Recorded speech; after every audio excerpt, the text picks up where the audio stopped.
एक बार एक व्यक्ति ने बड़ी घोर तपस्या की। भगवान इस कदर प्रसन्न हो गए कि हाथों हाथ वरदान देने हेतु उसके सामने प्रकट हो गए। लेकिन वे व्यक्ति प्रभु के दर्शन से इतना अभिभूत हो गया कि उसे वरदान मांगने की इच्छा ही नहीं हुई। फिर भी जब भगवान ने उसे फोर्स किया तो उसने एक ही वरदान मांगा कि आप हमेशा हर हाल में मेरे साथ रहे। प्रभु ने वरदान दे दिया और ये तो वाकई चमत्कार हो गया। वे चलना शुरू हुए तो जमीन पर पाँव के 2 की जगह 4 निशान बनने शुरू हो गए। यानी वाकई प्रभु उसके साथ हो लिए थे।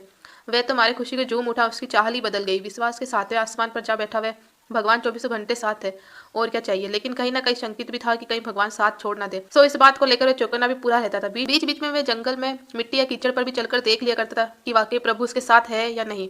और जैसे ही कदमों के 4 निशान पाता तो वह ना सिर्फ आश्वस्त हो जाता बल्कि लगे हाथ उन्हें धन्यवाद भी दे देता। वैसे उसका हंसता खेलता परिवार था। आर्थिक रूप से भी वह खाते पीते काफी सुखी था। कहने का तात्पर्य आदमी न सिर्फ प्रभु का सच्चा भक्त मात्र था बल्कि जीवन भी उसका भरा पूरा और खुशहाल था। और सोने पे सुहागा ये कि अब उसका और भगवान का 24 घंटे साथ भी था। लेकिन कहते हैं ना कि समय की चाल सदैव एक सी नहीं रहती है। बस उसी तर्ज पर उसके जीवन में भी एक टर्निंग पॉइंट आया।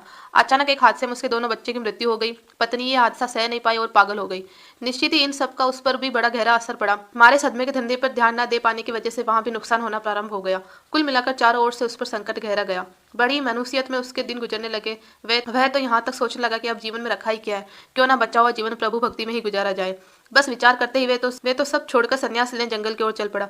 अचानक उसकी निगाह अपने पांव के निशान पर पड़ी। पंजे के 2 ही निशान थे। वे तो बुरी तरह चौंक गया और लगा सीधे भगवान को कोसने। संकट की इस घड़ी में तुमने भी मेरा साथ छोड़ दिया। अरे तुम तो आम संसारी से भी गए गुजरे निकले। तुम तो पूजा लायक भी नहीं हो। नहीं लेना संन्यास, इससे तो मैं अपनी दुनिया में ही भला हूँ। ये सुनते ही उसके भीतर विराजमान प्रभु ने प्रकट होते हुए कहा, वत्स, तुम अकारण पंजे के 2 निशान देखकर भ्रमित हो रहे हो। तुम्हारे दोनों पुत्र मर गए, पत्नी पागल हो गई। तुम क्या सोचते हो कि ये भयानक हादसा सहने की तुम्हारी क्षमता थी?